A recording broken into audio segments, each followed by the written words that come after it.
Naaalala nyo pa ba yung time na Wattpad yung buhay natin? Naalala ko yung sarili ko nagbabasa ng fanfictions until 3 AM kahit may school ako the next day. 2014 was the year Wattpad became popular here in the Philippines. I think 2014 was the golden age of kilig and cringe. Or should I say, killinge? Now let's talk about the OG Wattpad hit, the pioneer, the patient zero of Wattpad movie adaptations, Diary ng Pangit. Diary ng Pangit is a story about an ugly girl. I-explain ko mamaya kung bakit ako gumanito. At isang mayabang bad boy na masama ugali pero crush ng bayan. It's the classic rich cold guy and the poor quirky girl tandem, which tayong mga Pinoy very familiar tayo sa ganung concept kasi before Diary ng Pangit, we had Meet Your Garden and Boys Over Flowers. Parehas yan may cold na lalaki at may quirky na babae. After naging viral ng Diary ng Pangit sa Wattpad noong 2014, nakita ng Viva to at ginawa nilang movie. At grabe hype na hype tayo nun kasi naging box office hit siya, earning almost 120 million pesos sa box office run ng movie. Pero after all these years, masterpiece ba ang Diary ng Pangit? Let's break it down.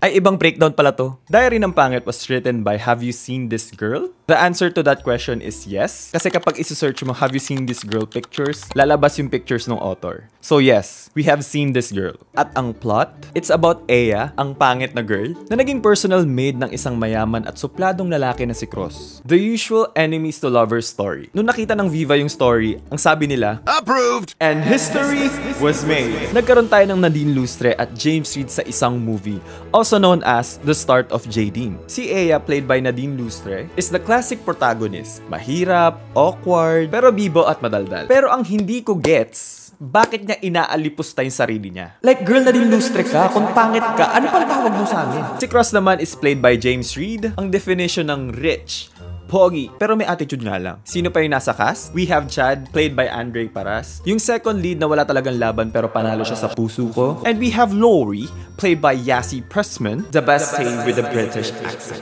Question ko sa'yo, maganda ba ang Diary na Pangit the movie? Kasi for me, oo. Ilang beses ko na napanood yung Diary ng Pangit at hanggang ngayon kaya ko pa rin siyang ulit-ulitin. Pero objectively, medyo hindi. Pero, importante ba siya sa pop culture? Abso-pangit-lutely. Jadine's Big Break. Kung walang Diary ng Pangit, wala siguro tayong On the Wings of Love. Wattpad to movie boom. Dahil sa Diary ng Pangit, naging sunod-sunod ang Wattpad to movie or series adaptations dito sa Philippines. Kagaya ng She's Dating the Gangster, Talk Back and You're Dead, Just the Way You Are, Bloody Crayons. Actually, nagulat ako na Wattpad ang Bloody Crayons eh. He's Into Her, and the very latest series, ang Mutya ng Section E. Yung soundtrack ng Diary ng Pangit is really a time capsule of the year it was released. Ang daming iconic songs sa movie na to. Aminin mo, minsan bigla ka lang napapakanta ng di ko alam, kahit di mo alam yung dahilan. Mahal natin ang movie not because it was perfect, although para sa iba perfect siya, pero ito kasi yung Wattpad dreams natin na naging reality. Kung papanoorin natin ngayon, gaano ba kaganda ang pelikulang to? Yung dialogue medyo cheesy pero iconic din. Yung storyline, oo, predictable pero in a good way. Sa acting naman, sorry pero yung buong movie buhat na buhat ni Nadine. Kaya siguro ganun na yung post niya sa movie posters. Sobrang sakit siguro ng likod niya. Hindi siya cinematic masterpiece pero peak cinema siya. And hindi rin siya forgettable, kaya siya naging iconic. Ayaw mong maniwala? Then let's recap the movie. So nag-start yung movie, makikita natin si Aya nagsusulat sa diary niya about sa bahay na nireretahan niya na madedemolish. And sinabi niya yung best coping mechanism sa lahat ng inconvenience sa buhay. Oh well, life. And then nakita naman natin si Auntie, played by Mitch Valdez. Which nung una ko napanood yung movie, yung pumasok agad sa isip ko, uy, si TV Dance! Can I just say, yung mga interactions ni Aya at ni Auntie, isa sa mga best moments dito sa movie na to. And then, we're introduced to the second lead, Chad, played by Andre Paras. Which, to be honest, kapag nakita ko si Andre Paras in person, siguro ito rin yung reaction ko. And then, tinanong to ni Chad kay Aya. Ano po bang order niyo? Can I order you? And ang sagot ko dyan, yes. I am not a whore. And then nakita natin si Chad nagmumukmok na para may problema sa kalsada. Then tinanong ni Chad kung gusto mo ng ice cream. Ha? Pero tinanong ni Aya yung most important question kapag inaya ka ng taong hindi mo kilala. Anong flavor? Then we hear the backstory of Aya. Nalaman natin na namatay yung parents ni Aya nung 14 years old siya dahil sa aksidente. When suddenly, sinunggaban ni Chad si Aya. Ang masasabi ko lang dun, sana all. I am not a whore. Then naglabas si Aya ng pepper spray at dahil sa pepper spray, nagkaroon ng nickname si Chad para kay Aya, which is Peppy. Peppy? Pepper spray. Di mo gets? Which to be honest, if ako yung sinunggaban ni Chad, siguro ibang Pepe yung ilalabas ko. Then makikita natin si Aya sa Wilford Academy, pero natamaan siya ng soccer ball dahil kay Chad. Then si Chad dinala siya sa clinic. After ni Aya mag-recover sa clinic, umalis siya nagmamadali. Dahil nagmamadali siya, nadapa si Aya sa harapan ng ating leading man, Cross Sanford. And sinabi ni Cross yung very iconic line niya na, Pangit na nga, lampa pa.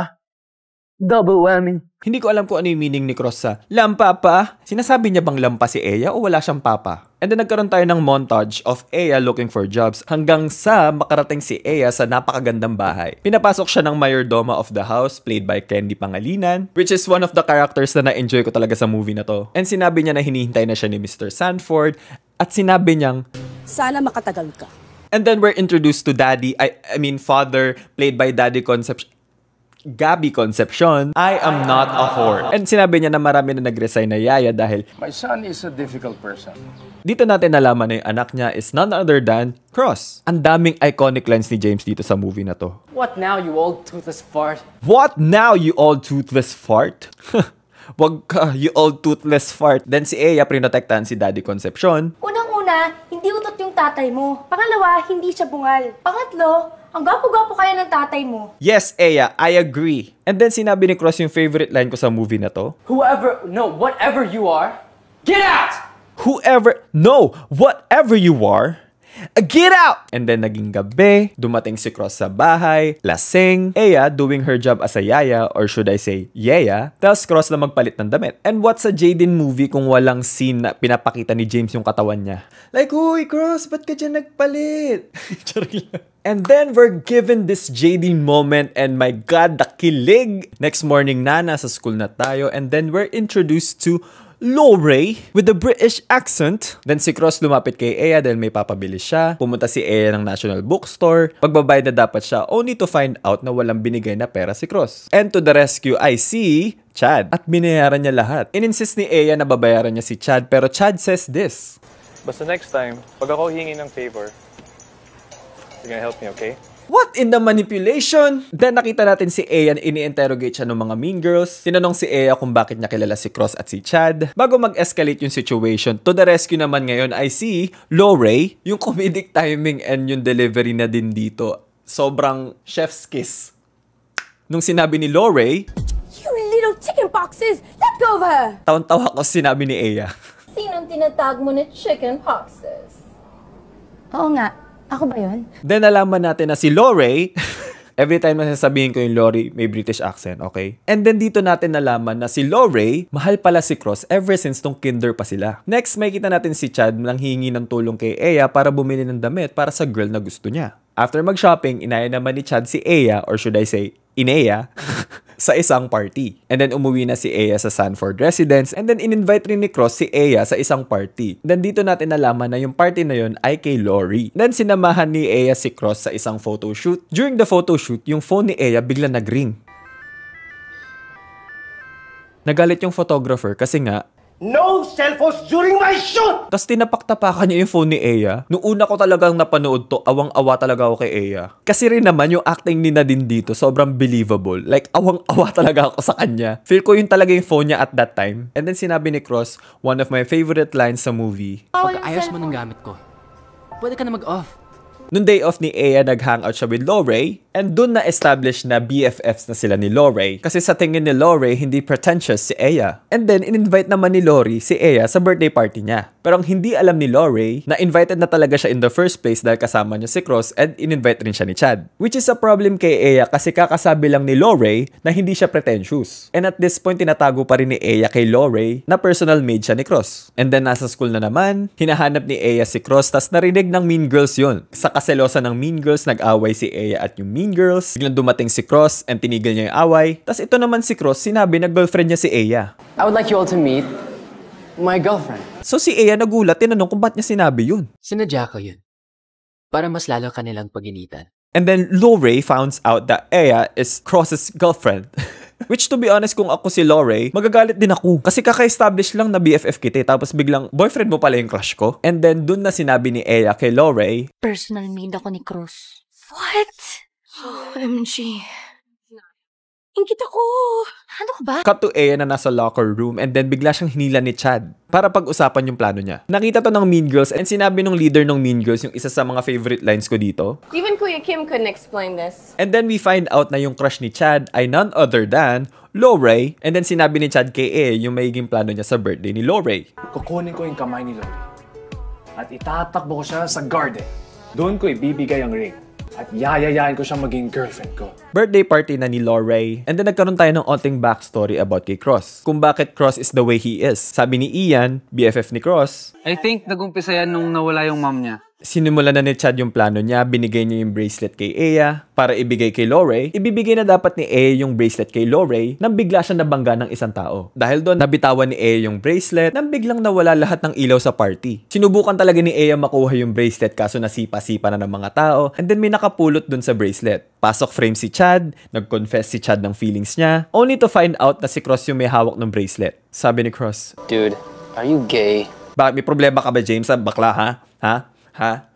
Napahiya si Chad and then nag-walk out. Next morning na, naglalakad si Ea nang bigla niya nakasalubong yung best friend ni Cross, si Ian. Then binigyan ni Ian si Ea ng paper bag ng skincare products. Siguro in real life, kapag may nagbigay sa akin ng skincare products, hindi ko rin alam yung mararamdaman ko. Ano ba? Comment below kung ano mararamdaman nyo kapag binigyan kayo ng skincare products. Pumunta naman si Ea sa student council office and then naisipan niyang takutin si Cross. Dito natin nalaman na kahit macho si Cross, suplado, matatakutin pala siya. Nilock ng janitor yung student council room na hindi niya alam na nandun si Cross at Ea. Nalaman ni Ea na nalock sila. Sabi ni Cross na humingi ng tulong. Call the school guard. Kaso hindi magawa ni Ea yon kasi wala siyang load, tapos si Cross naman walang charge. And then sinabi ni Cross one of the most iconic lines sa movie. Ano? Ang bihira to. Palibasa, pulubi, dukang hampas lupa, pangit pa. Ano? Palibhasa, pulube, dugong hampas lupa, pangit pa.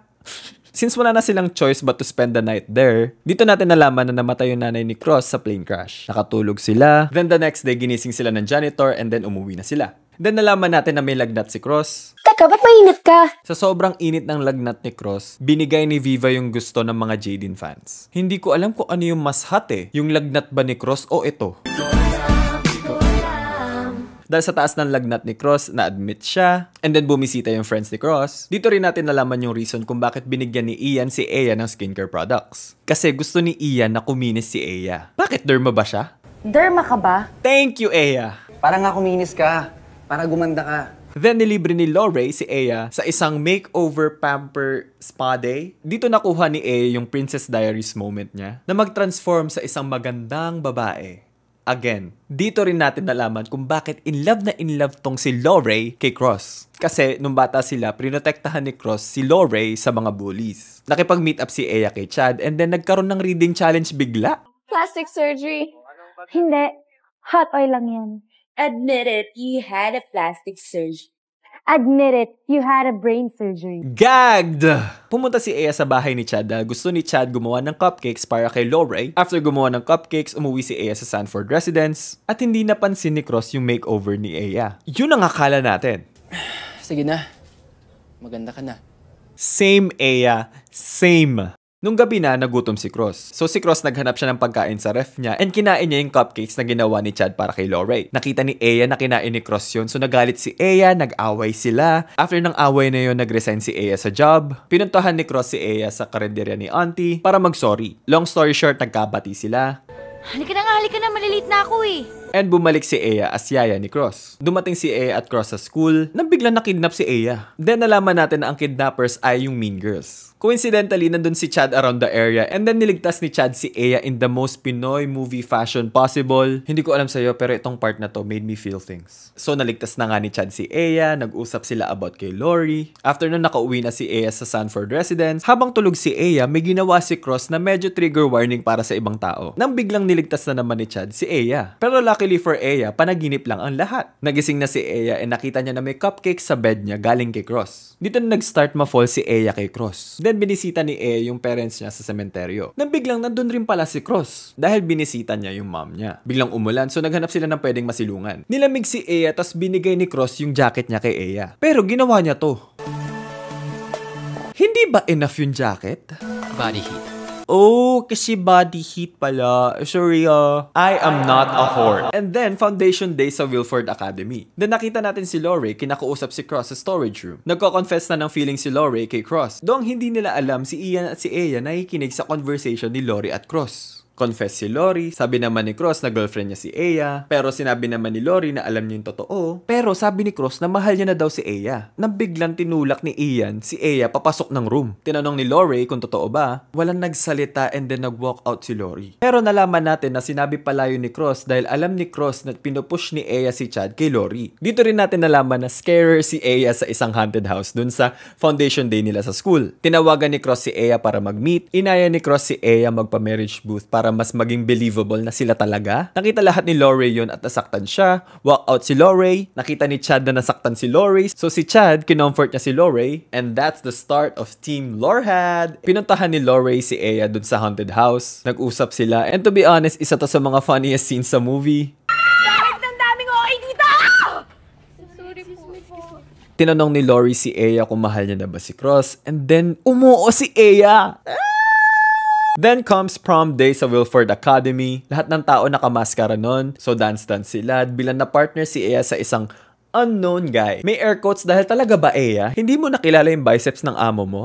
Talaga ba? So itong partner ni Aya nag-confess ng feelings niya kay Aya. Siyempre na-intriga si Aya. Tatanggalin niya na dapat yung mask nang biglang tumakbo si unknown guy. Nung nag-walk out si unknown guy, naiwan niya yung shoe niya. So the next day, very Cinderella yung ginawa ni Aya. Nagpapila siya ng mga lalaki and then syempre wala dun sa lineup yung unknown partner nang biglang may tumawag kay Aya. Ang pangalan niya Adrian. Na kiniklaim na siya daw yung partner ni Aya. Nakipag-meet up si Aya kay Adrian but surprise, surprise, nandun si Cross. Nagkaroon ng confrontation and then eventually umamin si Adrian na hindi talaga siya yung partner ni Aya dun sa prom. And then inamin rin ni Adrian na si Ian ang nag-utos sa kanya na magpanggap na siya yung partner ni Aya para magselos si Cross at sabihin yung totoo. Ian, you're the best wingman ever. Finally, inadmit ni Cross na siya yung partner niya sa ball. Hindi nga lang kagad na-recognize ni Aya yung boses ni Cross dahil nagka-sore throat siya dahil dun sa ulan nung nag-cementerio sila. Sinasabi ko naman sa'yo, hindi pa ba enough yung jacket? Hubad-hubad pay, yan tuloy, si sore throat. Then biglang nilabas ni Cross yung diary ni Aya. Inamin niya rin na binasa niya na yung diary. Pero nagsulat siya sa last page ng diary na dun siya nag-confess lahat ng feelings niya. Kung saan nag-start yung feelings niya and all. And then Cross asks Aya to be his girlfriend and then they live happily ever after. Woo!